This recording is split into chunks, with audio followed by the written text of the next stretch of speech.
Going canoeing on the Boundary Waters is probably one of my favorite activities. Being out in nature and on the water where you have to actively help yourself to survive is an experience that you can't find in many other places. It can also be a great adventure for groups to experience together. But whether you're going out with a small group, a large group, or by yourself, one of the most important steps is to plan ahead. It's important to look at the calendar, first of all, to pin down a day, week, or however long that you plan on going camping. You may also want to reserve a campsite or a portage time when you plan on actually heading out into the water. You will also need to make sure you have a permit for the canoeing and camping trip. If you're going with a group, you need to consider the strengths and experience level of each participant. If they have no experience in a canoe, you might want to teach them about canoeing and paddling before you actually get onto the water.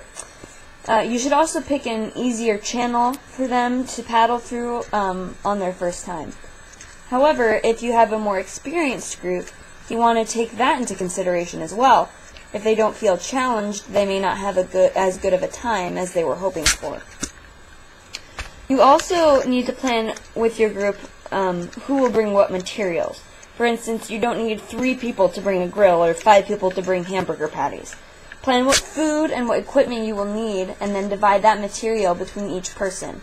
That way you can save yourself weight while you're in the canoe or trying to find a good campground.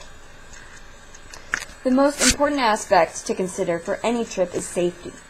You and your crew should know what to do if a canoe tips over or if you lose a paddle or things of that nature. A lot of people don't think about protecting their food, but there are bears in the Boundary Waters and they will find your food. There are certain techniques to learn about tying up your food and raising it off the ground so that the bears can't get to it easily. Overall, if you plan ahead and make safety your #1 priority, you will have a very enjoyable experience in the Boundary Waters.